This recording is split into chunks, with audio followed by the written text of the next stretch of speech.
So this is going to be the first time that I've ever seen this scene. This was one specifically that I really didn't want to once we did it. And when we first talked about doing this, in the very, very beginning, I knew this scene was going to come. And I told you, I was like, give me a heads up when this day comes, because it's not going to be a good one. Well, the thing with this scene, it's a super difficult scene to shoot. The first time we shot it, we did like at least 15 takes or something crazy like that. And then we thought we had it in the can. And well, I thought. Well, no, we all thought. We thought we came back to work and we started putting it in. And for me, there was just something that was, I felt like we could convey the same amount of emotion with less. Yeah. And it was a hard thing to tell Troy because everybody put so much into it, and it's like, we got to do it again. Well, I remember that we got to day come back to this. When you came back and you told me that we have to do this again. Obviously, you'll see why what we're talking about. But this is the defining moment for Joel. This is where he draws that line in the sand, where he has few moral lines left to cross. I'm so amazed with how well Hannah did, and yeah, I mean, it was difficult to watch just on the mocap stage. And we actually had people, after a few takes, leave the set. They were like, I can't watch this anymore, and they just took off.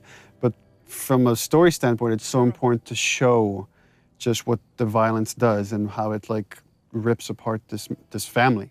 Well, then especially a lot of times in video games, you see blatant violence, but when you personify it and you put it on a face, especially that young face, and you see the devastation that just one life lost can do.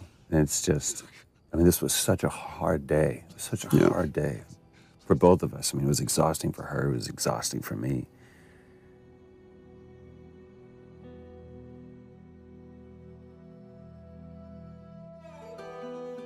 So the opening credits, the thing with the opening, initially we didn't want to do opening credits, we didn't even have the idea for this, but the jump felt too sudden to go from Sarah dying to then 20 years later. And making up. We found that when people watch it in succession, they're not paying attention when we start introducing Tess in the world because they're still recovering from Sarah dying. So we're like, okay, well, let's have this opening sequence that can kind of help bridge the gap. And just had the idea of just seeing this time-lapse video of fungus growing, because so much of the disease and the outbreak is based on this cordyceps fungus that spread through spores. So we contacted a group at Sony San Diego who did this whole opening sequence for us, and they actually got these fungal kits where they grew fungus like in their bathrooms and filmed this over like days to produce this thing. So everything you're seeing is actually, it's real, it's not CG, it's all organic. Yeah, except for the spores at the end, which are CG, everything is real. This whole journey is like a dreamlike state, and you constantly see people waking up. And you see this multiple chime with Joel, and it's as if he's like remembering the past, he's always having these bad dreams throughout the game.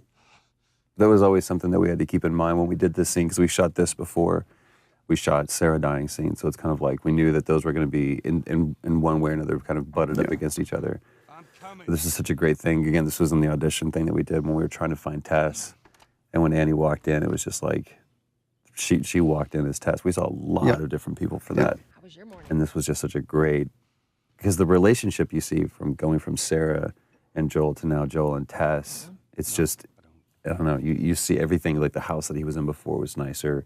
He looked nicer, and it's not just the years have passed, but those years that have passed haven't been kind. This also gets into something interesting for me as a writer, which is you have a certain notion of characters or how you want the structure to be, and then once it's interpreted through actors like Troy, it changes. Like I've always imagined as Joel doesn't really care for Tess. He's completely shut down, and Troy treated it differently, which is I think he really cares for Tess, and even though he might not show it, and we just kind of embraced that. And you kind of see that later when Tess gets infected. That wasn't how the scene was originally envisioned, that Joel has such a reaction, but it became a lot more interesting to own that. Well, and also how much this relationship changed over, I mean, time and different writing iterations and just conversations that we had about this, even, within the last month or so, we've had conversations about this. It's like, what is their relationship? Because we never define it. I think anybody else would have put it on the nose, they're lovers or whatever. There was one note that you gave, it's like, let's, for one specific take, and it said, let's just assume that there was a fight last night over what, we don't know. This is that moment afterwards. So it was like this awkward tension between the two of us. But there's no like loving embrace. There's no kiss that Joel and Tess have. It's just such an interesting relationship. And the challenge was to try to, how much can we convey just through nonverbal interaction? Right.